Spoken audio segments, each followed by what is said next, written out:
आ, तो ये कह रहे हैं कि समाधान पढ़ते हैं। तो प्रश्न समझ में आया। इंद्रिया के अधीन भी आप इसका जानना देखना कहो, ऐसा इसका प्रश्न है। उसका समाधान अब देखिए, पहले का ही उदाहरण वे कंटिन्यू कर रहे हैं। पहले उदाहरण क्या था कि 5 ग्राम में जाने की शक्ति है, सॉरी, बहुत ग्राम में जाने की शक्ति है। उसमें से 5 ग्राम में उसको जाने को कहा, और जाते जाते किसी ने रोक दिया और कहा कि आप एक दिन में 1 ही ग्राम में जाओ, बराबर। ये टोटल उसका एग्जाम्पल था। अब उस एग्जाम्पल में और एक बात बढ़ा दी।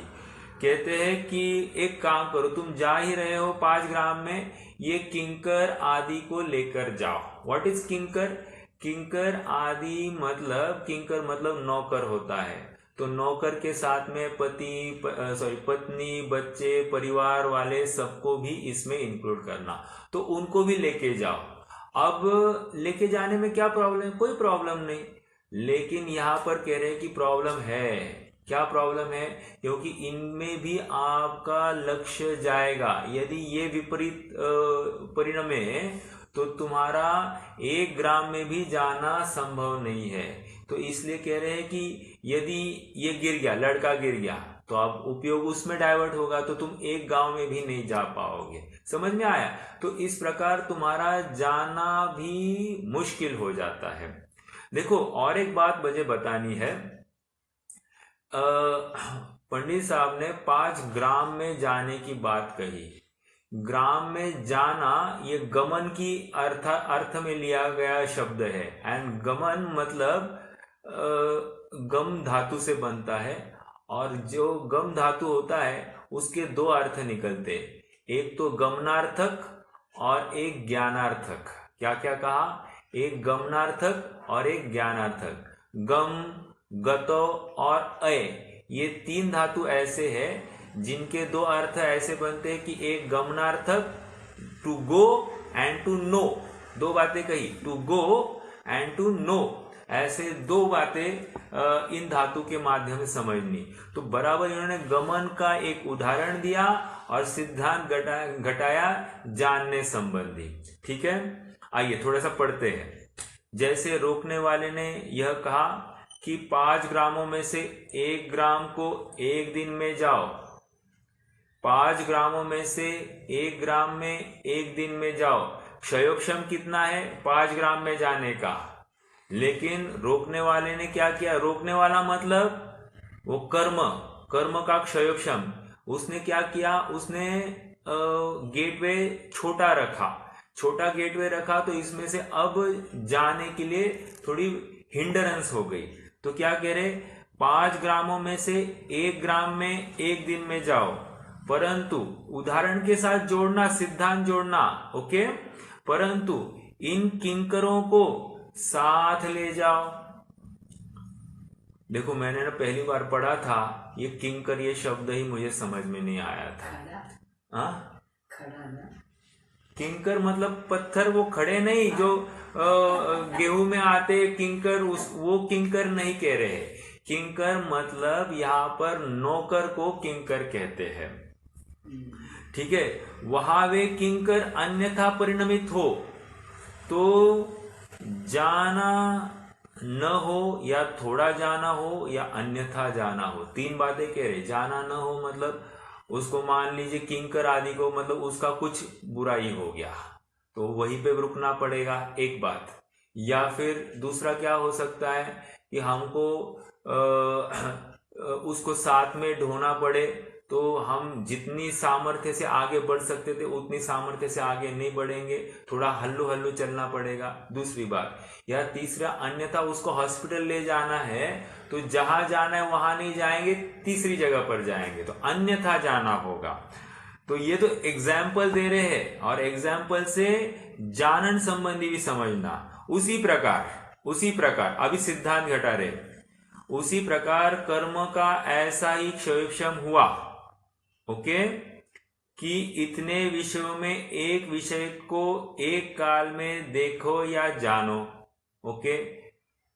परंतु मतलब ये उपयोग की बात हो गई। परंतु इतने बाह्य द्रव्यों का निमित्त होने पर देखो जानो, मतलब बाह्य द्रव्यों का निमित्त मतलब ये सभी 5 इंद्रिया उनका निमित्त बने तो तू देखो जानो, ठीक है।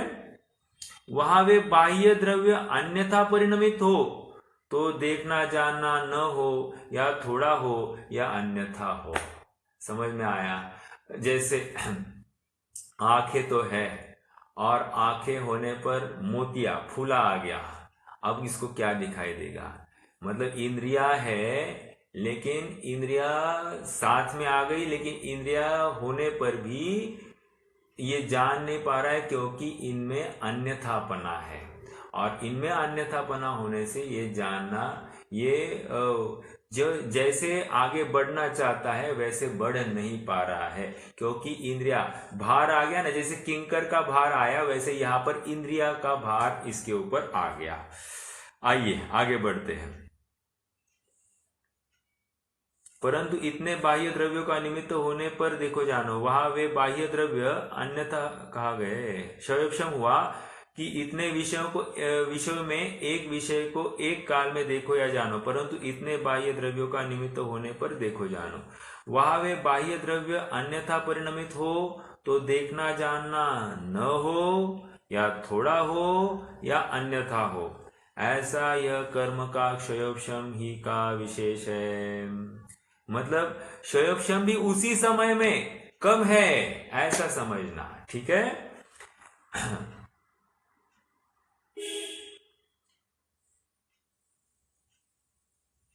विशेष है, इसलिए कर्म ही का निमित्त जानना। मतलब उन्होंने एक बात का खंडन किया, इंद्रिया की अधीनता नहीं है जानने में, लेकिन उनका निमित्त बनने पर इसका सहज ही जानना भी कम होता है। समझ में आया? जैसे एग्जाम्पल देता हूं, वर्तमान में किसी को मोक्ष जाने की योग्यता नहीं है ऐसा कहते, पंचम काल में मुक्ति नहीं है। समझना क्या है? ये यथार्थ पुरुषार्थ करेगा नहीं। समझ में आया? ये कहने की बात है, बट काल के तरफ से आरोप चल रहा है, लेकिन सच्ची बात तो जीव पुरुषार्थ करता नहीं है। ऑलराइट, क्योंकि सामर्थ्य तो पड़ी है, क्षयोक्षम भी यथा योग्य है, पुरुषार्थ नहीं कर रहा है। तो ऐसे ही यहां पर मतलब वहां पर काल को दोष देकर ये गाफिल रहना चाहता है, सो योग्य नहीं है। वैसे ही इंद्रिया की अधीनता कहकर ज्ञान का क्षयोक्षम है और इंद्रिया के कारण जानना नहीं हो रहा है, ऐसा संभव नहीं है। क्षयोक्षम भी उस समय में कम हुआ है, और जैसे ही मान लीजिए एक चश्मा चढ़ाया तो इसको देखने में आने लग गया तो क्षयोक्षम बढ़ गया है। ऐसा ही सहज निमित्त है। देखो कोई ऑपरेट करे, मतलब वो मोतिया निकाल दे तो उसको एकदम अच्छे से दिखाई देने लगता है। तो ये जो कोई बात हो रही है यथा योग्य ज्ञान, चक्षु ज्ञानावरण का, वहां पर क्षयोक्षम विशेष बढ़ गया, ऐसा समझना, ठीक है। देखो आगे, इसलिए कर्म ही का निमित्त जानना। जैसे किसी को अंधकार के परमाणु आड़े आने पर, अंधेरी की बात कर रहे हैं, अंधकार के परमाणु, ओके, अंधकार के परमाणु मतलब जैसे प्रकाश के भी स्कंद है और अंधकार के भी स्कंद है, ठीक है।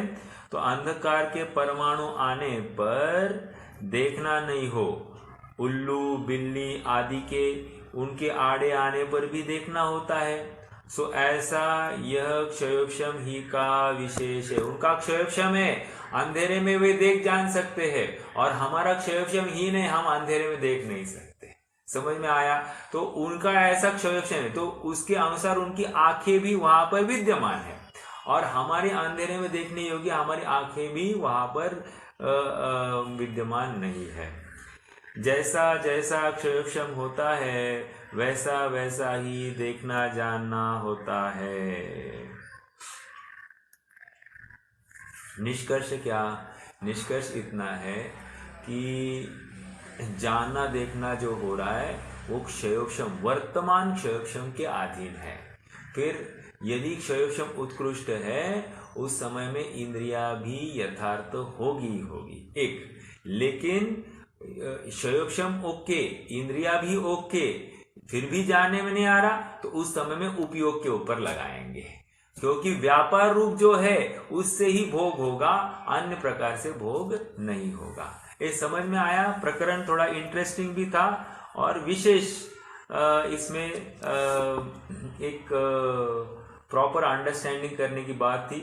उदाहरण आप इसको फिर से एक बार पढ़ना तो ये एकदम अच्छे से समझ में आएगा, और इससे हमको हमारी एक डिराइव क्या करना है, इतना प्रकरण पढ़ के हमारी पराधीनता कितनी है ये एक बात, और हमारा जानना कैसे होता है ये दूसरी बात। मतलब हमको लगता है कि हम कितना इजीली जान रहे हैं, ऐसा नहीं है, उसके पीछे कितनी व्यवस्था है, और उस व्यवस्था के पीछे हमारा जो क्षयोक्षम खर्चा हो रहा है वो किसी न किसी पूर्वार्जित पुण्य को ही खर्च करके हो रहा है, तो इसका भी हमको ज्ञान होना चाहिए।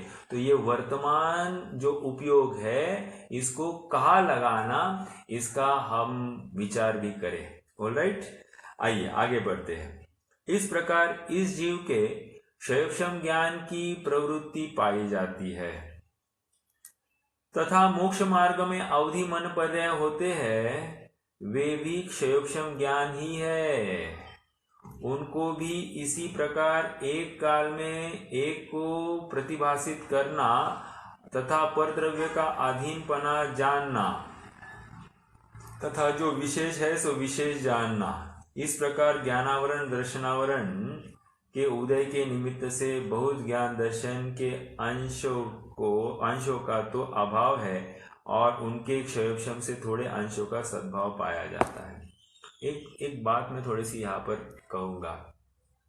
वैसे हमारा ये अवधि मन पर्याय की बात हुई है, फिर भी एक विशेष स्टेटमेंट, जैसे मान लीजिए गणधर ये द्वादशांक के पाठी है, राइट, श्रुत केवली है, और मान लीजिए इंद्रभूति गौतम और अपने पांचवे श्रुत केवली भद्रबाहु, अंतिम श्रुत केवली, तो कह रहे हैं कि प्रश्न खड़ा हो रहा है कि दोनों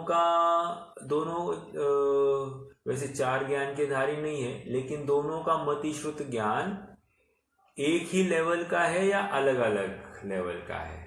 प्रश्न है, एक ही लेवल का है या अलग अलग लेवल का है?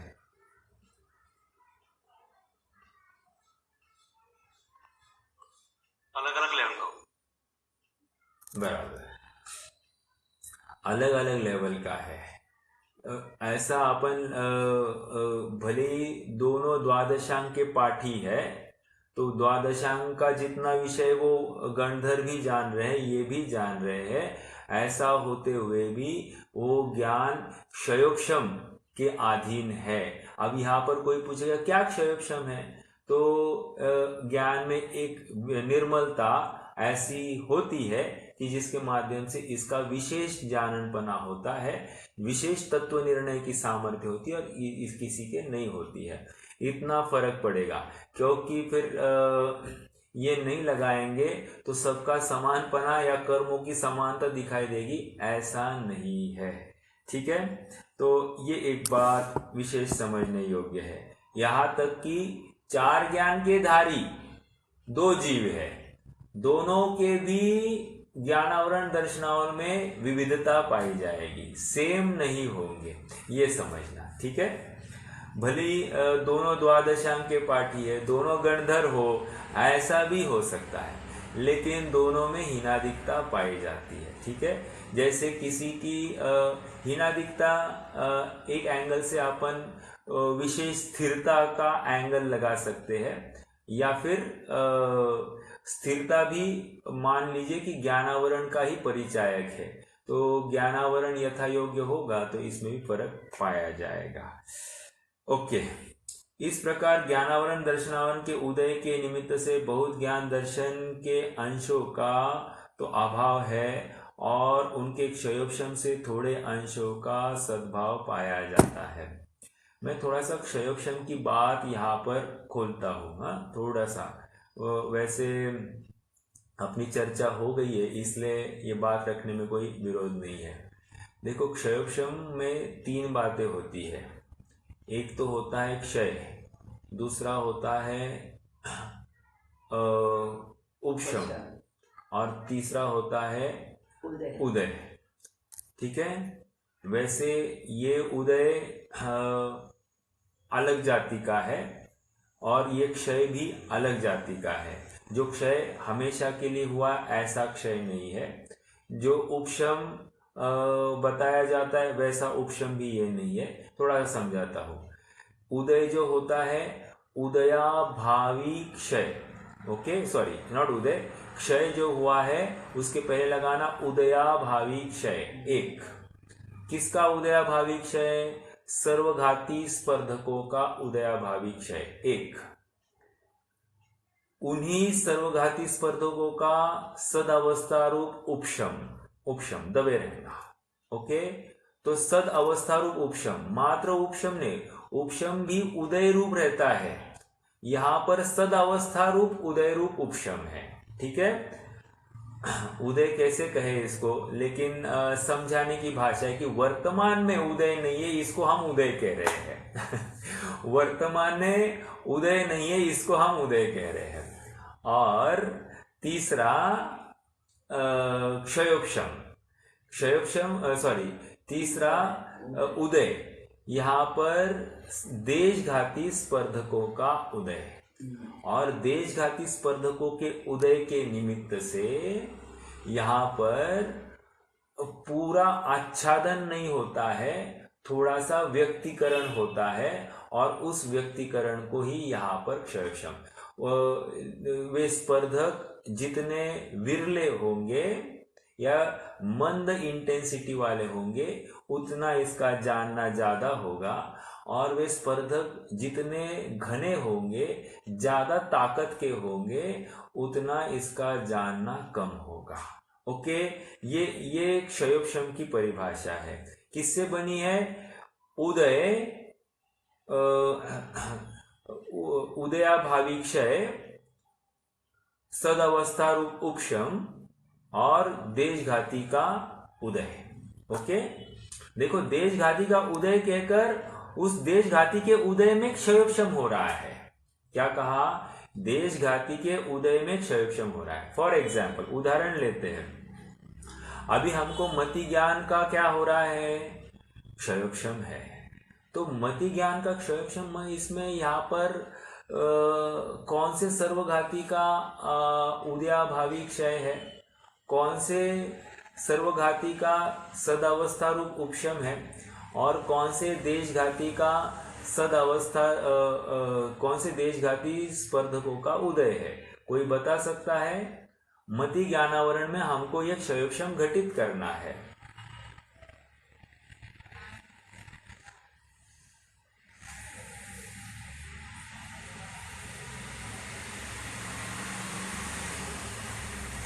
श्रेयांश बताओगे?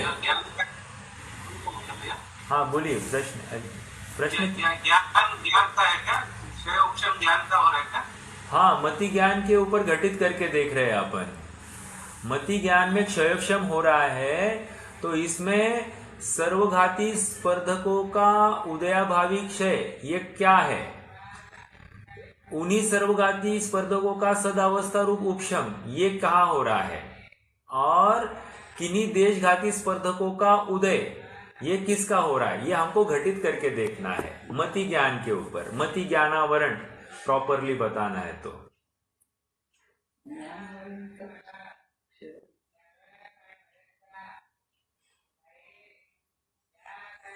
हाँ बताइए कोई।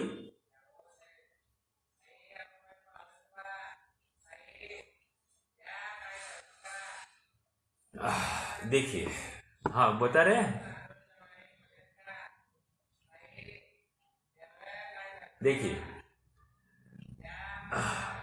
घाती कर्मों में 4 प्रकार के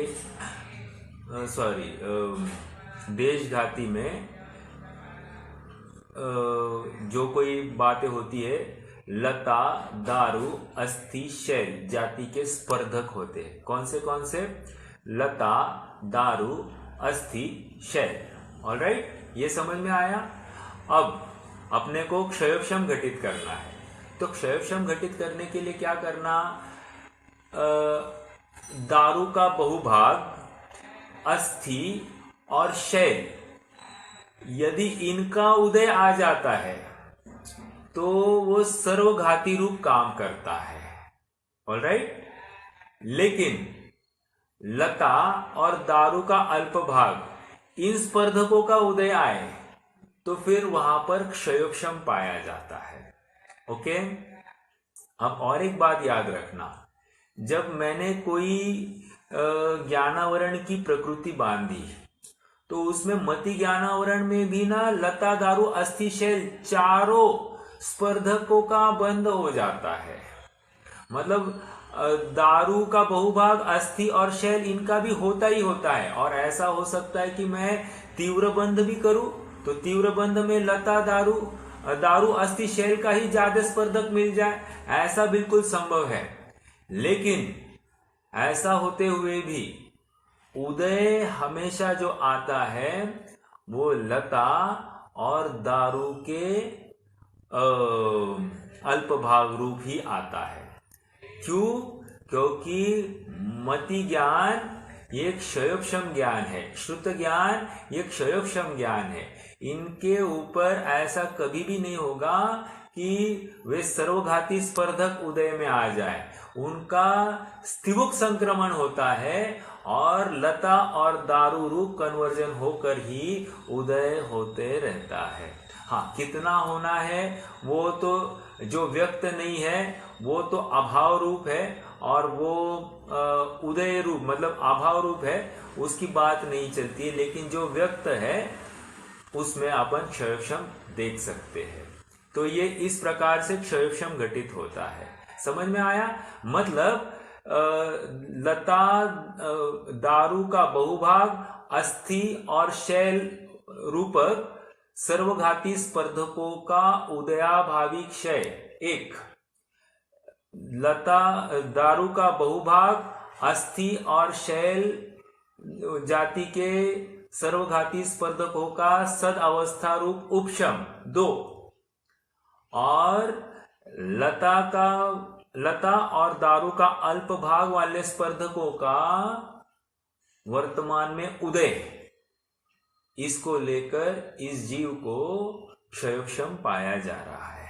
समझ में आया? ये देशघाती स्पर्धक। ऑलराइट, तो ये मति ज्ञान में ऐसा क्षयोक्षम हुआ, वैसे ही हमको सभी ज्ञान में लगाना।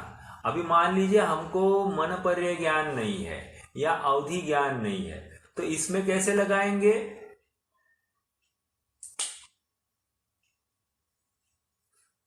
क्योंकि मन पर्य ज्ञान और अवधि ज्ञान ये क्षयोक्षमिक ज्ञान है।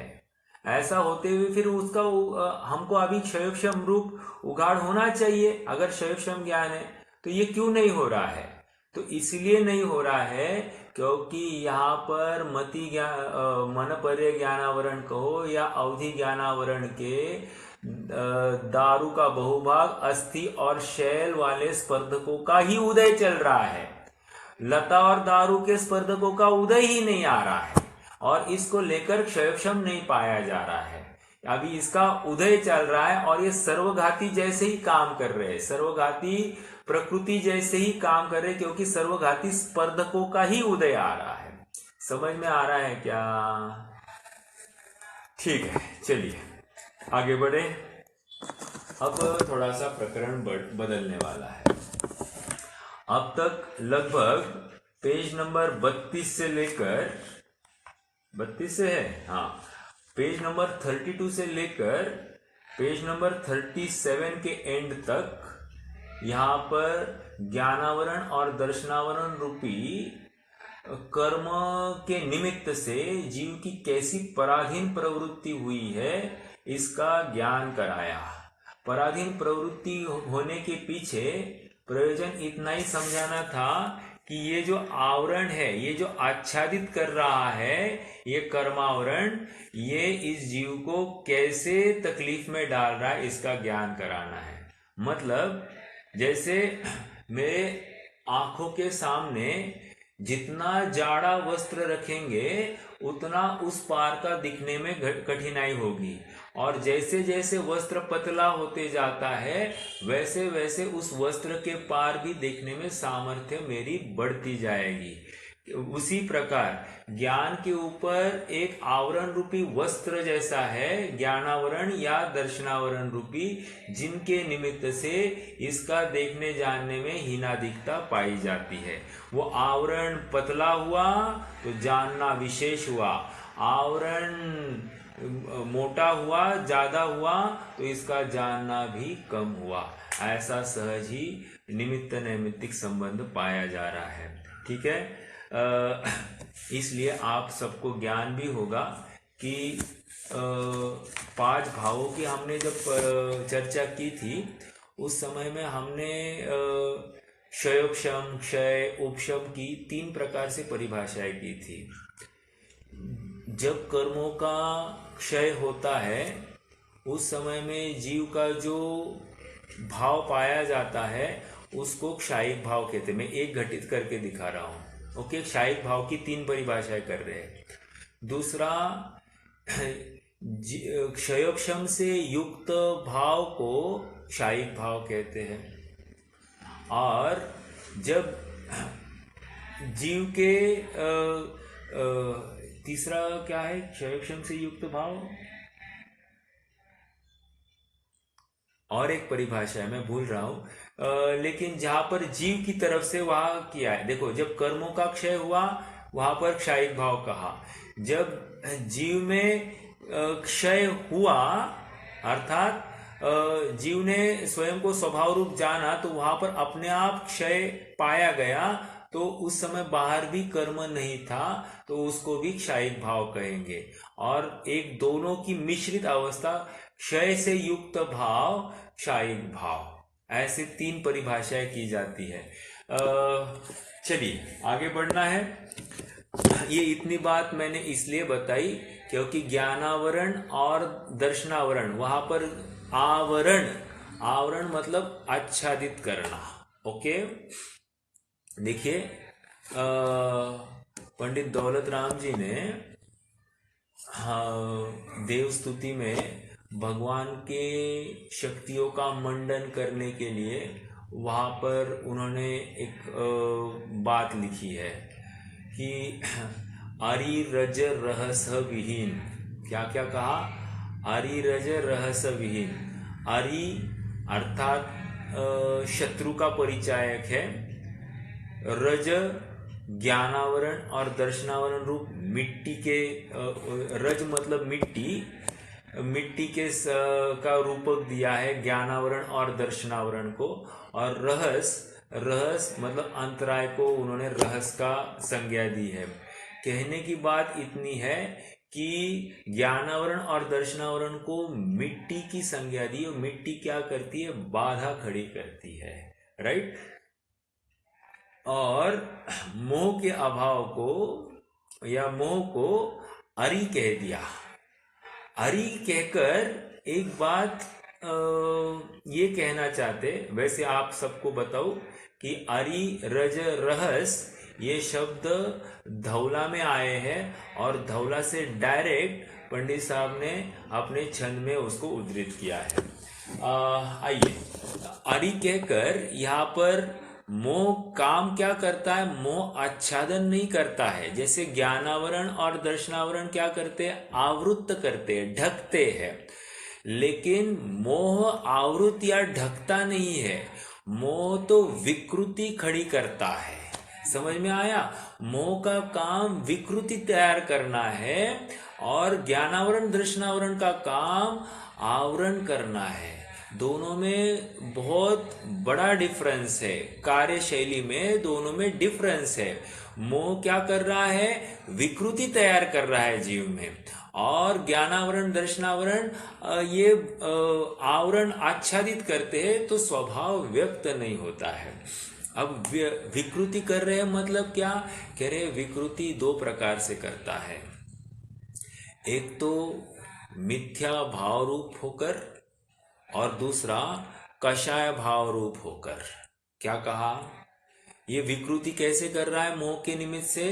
कह रहे हैं कि एक मिथ्या भाव रूप होकर और दूसरा कषाय भाव रूप होकर।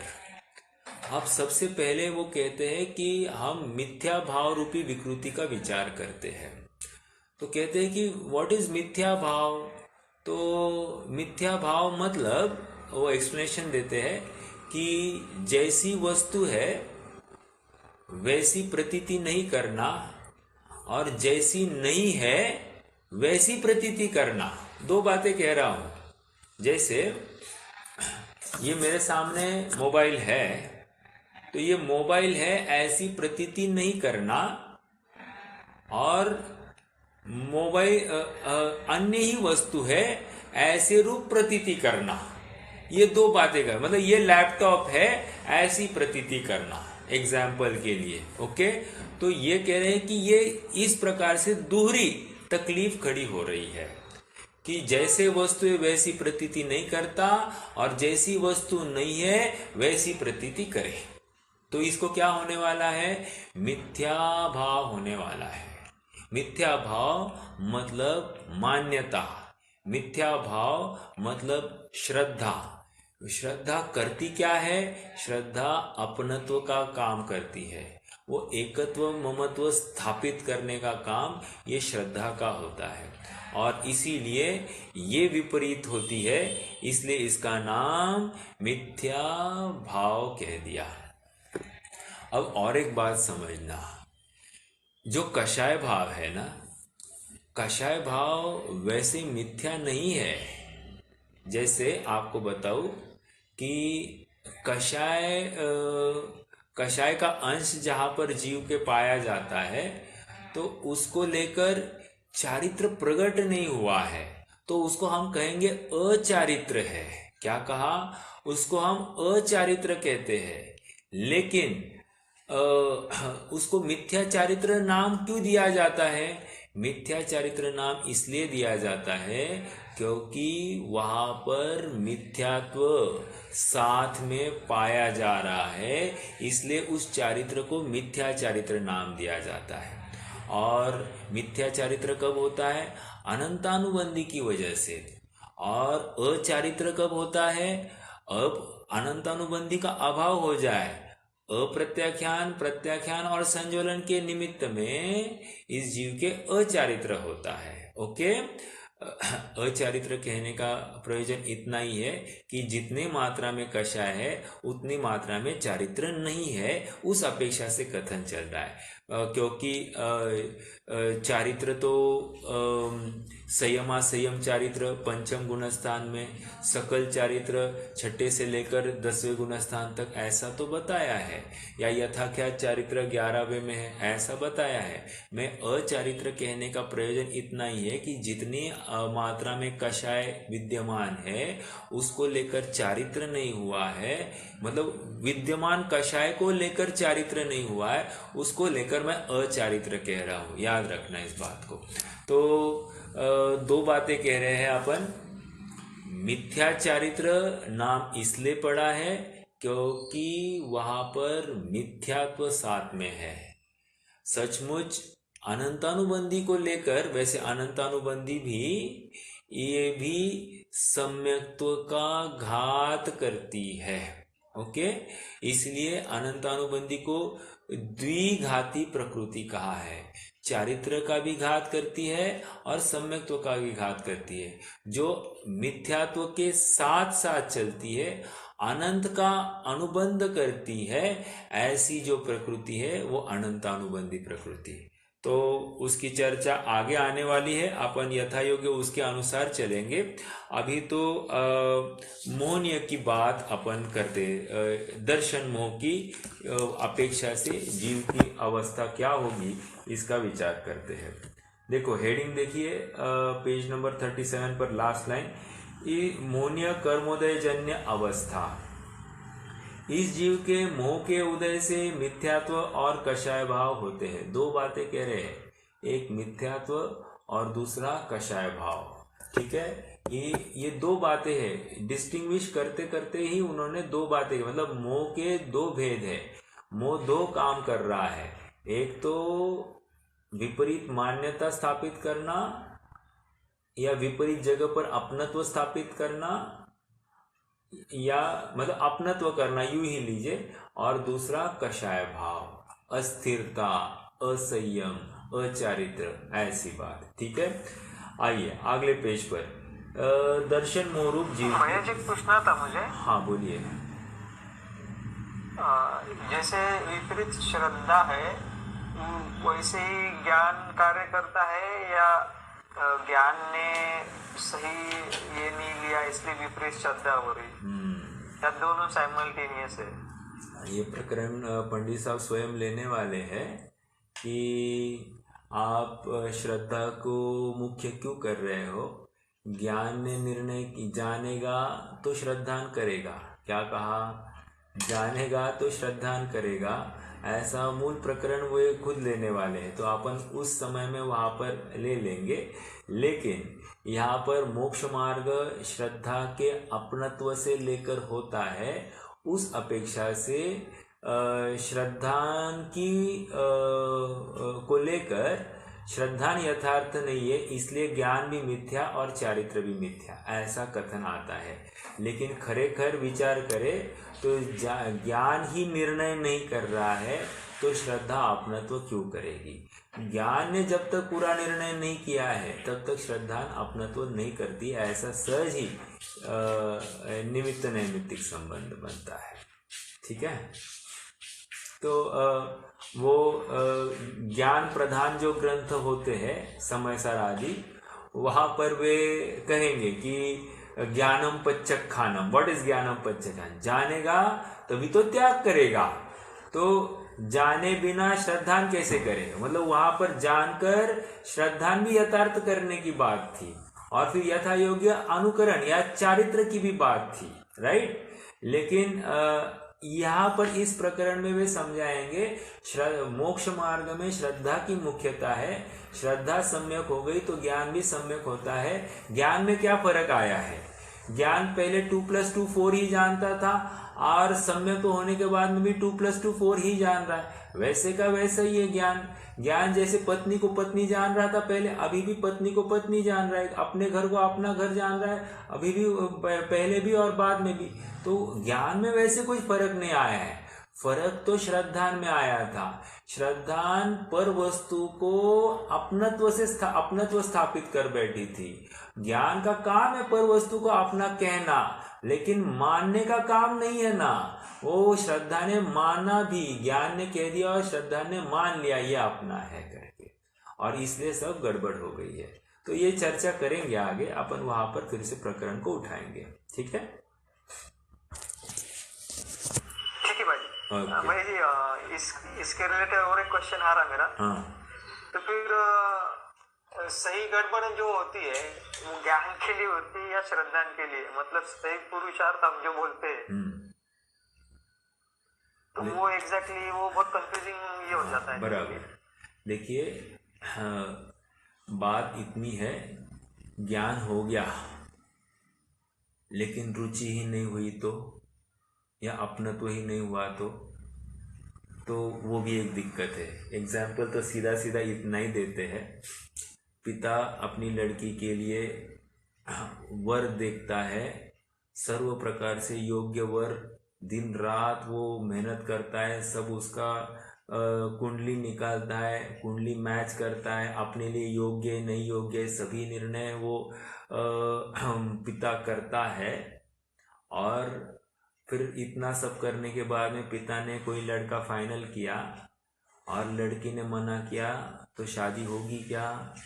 नहीं होगी। लड़की मतलब श्रद्धान और पिता मतलब ज्ञान, तो पिता ने तो सारा निर्णय किया है। ऐसा होते हुए भी लड़की ने अगर वरमाला नहीं डाली तो तकलीफ किसकी है? तो इसमें इतना फिर लड़की के ऊपर पूरा निर्णय आता है। तो ये प्रकरण उसके अनुसार चलाया गया है कि लड़की अपना तो नहीं करी, पिता तो अपना पूरा निर्णय कर रहा है, ऐसा ये बताने की कोशिश करेंगे। ठीक है, हाँ। और उस समय में फिर पिता का भी कार्य सफल नहीं है, इतनी पिता ने मेहनत की वो विफल गई है। तो वैसे ही यदि मैंने जिनवाणी सुनी, जिन वचन सुने, सब हो गया, और श्रद्धा नहीं की कि जो बंध का कारण है उसको बंध नहीं माना, वो तो करने योग्य ही उपादेय जाना, तो फिर ये तो अपनी कमजोरी है। और हम इसमें फिर श्रद्धा, ज्ञान ने तो जिनवाणी के माध्यम से सुना कि ये बंध का कारण है, ऐसा होते हुए भी ये तो करना चाहिए, ये तो करना चाहिए, व्यवहार में तो होता ही होता है, आदि आदि जितनी बातें हैं जो हम करते हैं तो योग्य नहीं। फॉर एग्जाम्पल रक्षाबंधन करते हैं, राइट? तो रक्षाबंधन करते हैं, तो रक्षाबंधन करना ये किस प्रकार से त्योहार मनाया जाता है? कि मैं तुम्हारी रक्षा करूं इस रूप से, या फिर मैं तुम्हारी रक्षा कर नहीं सकता हूं इस रूप से। और ज्ञान ने निर्णय क्या किया था, हम समय सार में पढ़ आए हैं कि मैं तुम्हें बचा नहीं सकता, मैं तुम्हें जिला नहीं सकता, मैं तुम्हारी रक्षा नहीं कर सकता। ये सब बातें जब हम सुन आए हैं तो हम किसी को ऐसे वचन आदि कैसे कर सकते हैं? तो ज्ञान ने तो निर्णय सुन लिया था, अब सुनने के बाद में वैसा ही अनुकरण करना या वैसा ही इंटरप्रेट करना और उसके अनुसार अपनी जो रुचि है वो घटाना, ये काम श्रद्धा का था। तो श्रद्धा ने सो काम किया नहीं। हालांकि ज्ञान की कमजोरी भी मान सकते, क्योंकि इसमें ऐसा भी हो सकता है कि ज्ञान ने यथार्थ निर्णय भी नहीं किया हो, ऐसा भी हो सकता है। तो मल्टीपल फैक्टर से अपन केस टू केस उसको लगाना पड़ेगा। ठीक है? ठीक है भाई। ओके, चलिए आगे बढ़ना है। दर्शन मोहरूप जीव की अवस्था, वहां दर्शन मोह के उदय से तो मिथ्यात्व होता है, मिथ्यात्व भाव होता है, उससे यह जीव अन्यथा प्रतीति रूप अतत्व श्रद्धान करता है। 2, जैसा है वैसा तो नहीं मानता और जैसा नहीं है वैसा मानता है। 3, देखो बहुत इंपॉर्टेंट है। हाँ देखो, ये जो बात है ना, जैसा है वैसा नहीं मानता और जैसा नहीं है वैसा मानता, ये कैसे लगाएंगे? जैसा है वैसा नहीं मानता, ये गृहित मिथ्यात्व लगाना,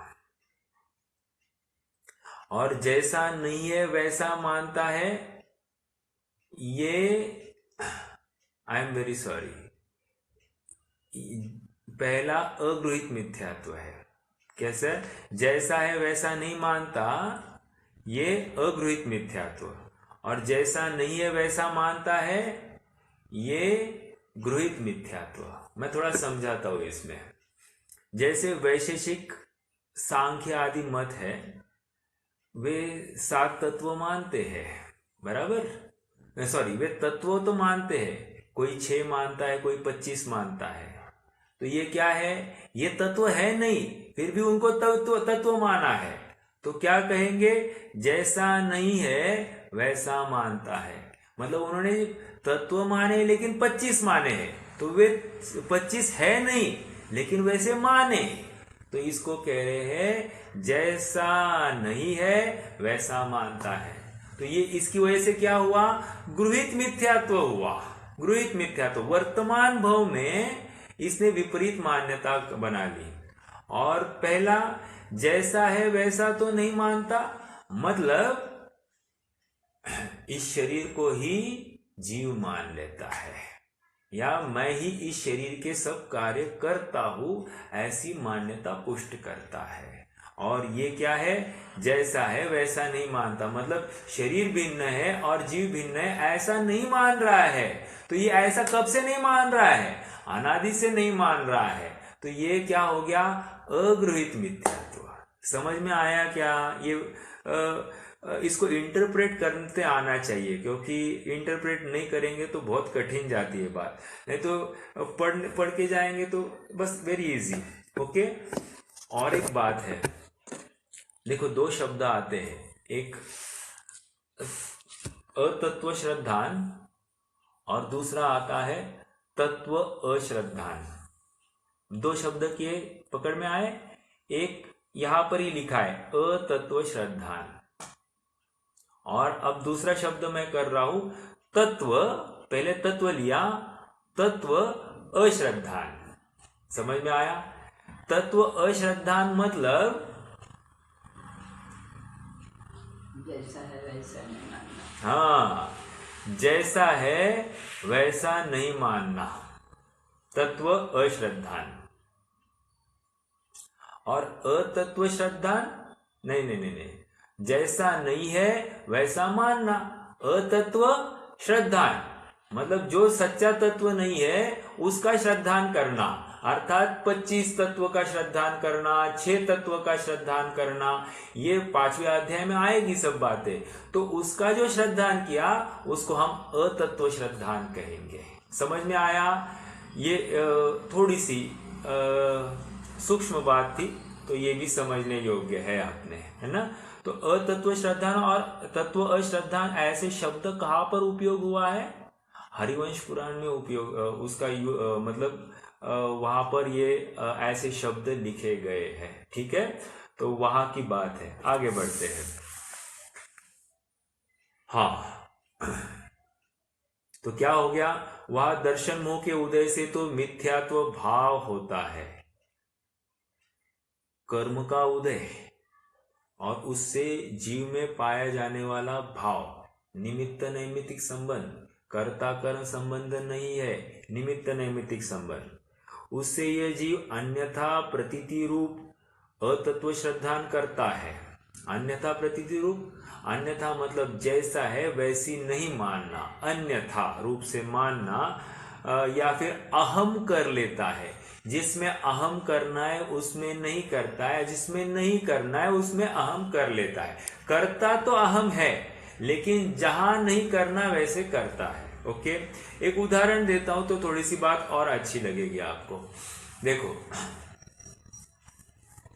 सत्य घोष मालूम है आपको? सत्य घोष जो झूठ बोलता था और औरों को लूटता था, ठगता था, और एक बार उसने किसी के 5 रत्न रखे थे अपने पास में, और उससे बोली ये की थी जब वो व्यापार करके लौट कर आएगा तो उसको रिटर्न करेगा। उसने वो रत्न रिटर्न नहीं किए। ठीक है, तो और इसी को लेकर सब बात चली, और अंत में राजा को पता चला और राजा ने तहकीकात की और फाइनल कर दिया। अब सत्य घोष को सामने बुलाया गया है राज दरबार में, और सत्य घोष को पूछा कि कोई ऐसा जीव है कि जो सत्य बोलने का तो एक मुखौटा लेकर घूमता है, लेकिन सबको ठगते रहता है और बहुत फंसाता भी है लोगों को, और सबको दुखी भी करता है। तो ऐसे जीव का क्या करना चाहिए? इसको क्या दंड दिया जाना चाहिए? तो सत्य घोष ने कहा ऐसे जीव को तो कठोर से कठोर सजा दी जानी चाहिए। अच्छा, और क्या करना चाहिए? कहते कि इसको इसका मुंह गोबर से भरना चाहिए। और क्या करना चाहिए? कहते कि इसको गधे पर इसके बाल मुंडवाकर इसकी गधे पर बिठाकर इसको गांव में घुमाना चाहिए। और क्या करना चाहिए? इसको बहुत पिटाई होनी चाहिए। और क्या होना चाहिए? इसको गांव के बाहर निकाल दिया जाना चाहिए। अच्छा, अब ये कैसे बोल रहा है? ये ऐसे बोल रहा है जैसे और की चर्चा चल रही है। ओके, अब इसको कहा नहीं भाई, अब ये सब तुम्हें दिया जा रहा है, ये सब इनाम के रूप में तुम्हें दिया जा रहा है। अब कैसे? अब नहीं। तो कहने की बात यह है कि औरों की अपेक्षा चर्चा करता है, स्व के ऊपर लगाता नहीं। औरों में तो अहम कर लेता है, ऐसा करना चाहिए, लेकिन स्व में नहीं करता है अहम। ये थोड़ी सी कहने की बात थी। चलिए आगे बढ़ते हैं। क्या कहा यहाँ पर, वैसे जैसा है वैसा तो नहीं मानता और जैसा नहीं है वैसा मानता है। अमूर्तिक प्रदेशों का पुंज, प्रसिद्ध ज्ञानादि गुणों का धारी, अनादि निधन वस्तु आप है। यहां पर देखो क्या करना है, अपन द्रव्य क्षेत्र काल भाव में घटित करने की कोशिश करेंगे। ठीक है, क्या क्या आया, अमूर्तिक प्रदेशों का पुंज एक, प्रसिद्ध ज्ञानादि गुणों का धारी दो, अनादि निधन वस्तु आप है। ठीक है, द्रव्य अपेक्षा क्या करेंगे, जीव द्रव्य। ओके, क्षेत्र अपेक्षा अभी कोई चर्चा नहीं करेंगे अपन, भले ही यहां पर अमूर्तिक प्रदेशों का पुंज आया है लेकिन अपन नहीं लेंगे। प्रसिद्ध ज्ञानादि गुणों का धारी, भाव अपेक्षा, अनादि निधन वस्तु काल अपेक्षा, और आप है अर्थात ऐसी वस्तु मैं हूं, ये द्रव्य नहीं, ये प्रयोजनभूत बात कही है। अर्थात इतना सब हमने सुना, क्या करना सुनकर, ऐसी वस्तु मैं हूं ऐसी प्रतीति करना। समझ में आया, अगर इतना सुन लिया, मैं अमूर्तिक प्रदेशों का पुंज ये वो सब बोल दिया, ब्ला ब्ला ब्ला, कोई दूसरे जीव की बात चल रही है, मेरी बात नहीं चल रही है, ऐसा अगर विचार करके सुन रहा है तो कह रहे हैं कि भाई साहब ये आपकी बात चल रही है, ये किसी और की बात नहीं चल रही है। समझ में आया। अब ये अमूर्तिक प्रदेशों का पुंज ये क्यों कह रहे हैं, अमूर्तिक प्रदेश कहने का प्रयोजन इतना ही है, ये भी किसी अपेक्षा से गुण में ही जाता है। भले ही प्रदेश कह दिया परंतु अमूर्तिकपना ये जीव के गुणों में ही गर्भित होता है, अर्थात भाव अपेक्षा ही कथन समझना चाहिए। ओके, क्षेत्र अपेक्षा नहीं, क्षेत्र अपेक्षा होना होता तो क्या कहते हैं, असंख्यात प्रदेशी। ओके, स्वधेय प्रमाण, समझ में आया। ऐसा मतलब निश्चय से असंख्यात प्रदेशी लोकाकाश प्रमाण और व्यवहार से इस देह प्रमाण, ऐसा अगर कहते तो उसको क्षेत्र अपेक्षा से अपन घटित कर सकते हैं। ऑलराइट, तो ये जीव की चर्चा आ गई। जीव में द्रव्य क्षेत्र तो घटित नहीं हुआ, काल और भाव हमने देखे। अब शरीर या पुद्गल उसकी बात करते हैं। देखो अब वेरी इंटरेस्टिंग एंड थोड़ा सा उपयोग लगाकर पढ़ना, क्योंकि मैं एक प्रश्न पूछ सकता हूं, है ना। और मूर्तिक पुद्गल द्रव्यों का पिंड एक, प्रसिद्ध ज्ञानादिकों से रहित दो, जिनका नवीन संयोग हुआ है तीन, ऐसे शरीरादिक पुद्गल पर है। ठीक है, पर है प्रयोजनभूत बात, इस शरीर से भेद ज्ञान करो, ये तू है नहीं तो इसमें करने की बात क्या है, राइट। जैसे 50 गाड़ियां हैं, राइट, लाइन में, उसमें से अपनी नजर तो 50 के ऊपर जाती है, लेकिन अपनत्व किस में होता है, अपनी गाड़ी में होता है। समझ में आया। यदि दूसरी गाड़ी में अपनत्व हुआ या दिल रीझ गया तो समझना विकार हो गया है। ओके, वैसे ही यहां पर कह रहे अपनी में अपनत्व करना, पर में परत्व करना। ऐसी यहां पर क्या कह रहे हैं, देखो द्रव्य अपेक्षा क्या लेंगे, शरीर। ओके, क्षेत्र अपेक्षा नहीं ले रहे। काल अपेक्षा क्या करना है, काल अपेक्षा जिसका नवीन संयोग हुआ है, वह क्या था, अनादि निधन, राइट। यहां पर जिसका नवीन संयोग हुआ है, सादी शांत, ऐसा कह सकते हैं। ठीक है, फिर भाव अपेक्षा क्या कहना है, प्रसिद्ध ज्ञानादि गुणों से रहित। ऑलराइट, और शरीरादिक पुद्गल पर है। प्रयोजनभूत बात क्या है? ये पर है, इसमें अपना तो मत करो। ओके, अब एक प्रश्न है मेरा। प्रश्न ये है कि पुद्गल द्रव्यों का पिंड, व्हाई इज इट सो कि पुद्गल द्रव्यों का पिंड, ऐसे क्यों उन्होंने यहां पर शब्द यूज किया है? कोई बता सकता है?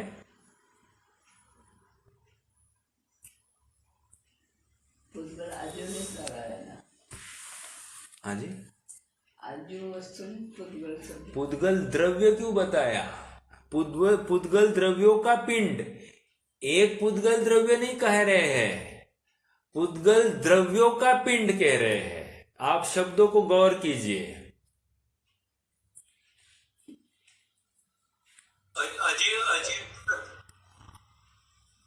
नहीं, अजीव तो है ही, उसमें विरोध नहीं। पुद्गल द्रव्यों का पिंड क्यों कह रहे हैं? पुद्गल द्रव्य ही है, इतना ही बोलना था। पुद्गल द्रव्यों का पिंड मतलब अनेक पुद्गल द्रव्यों का पिंड, ऐसा कह रहे हैं। वैसे मैं एक्सप्लेनेशन दे रहा हूं, उसी में आंसर है, लेकिन फिर भी एक विशिष्ट वर्ड है उसमें, वो वर्ड आपको बताना है। उसमें मतलब वो संकेत कर रहा है किसी वर्ड की तरफ।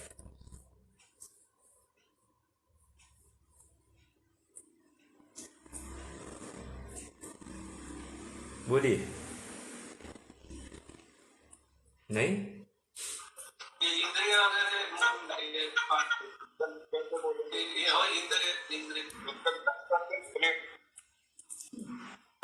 मनीष भैया क्या कह रहे हैं आप? फिर से जरा जोर से। उत्कल का स्कंद शरीर को कह रहे हो? हाँ, तो राइट राइट राइट, बोलिए और बोलिए, आगे बोलिए फिर। स्कंद मतलब क्या?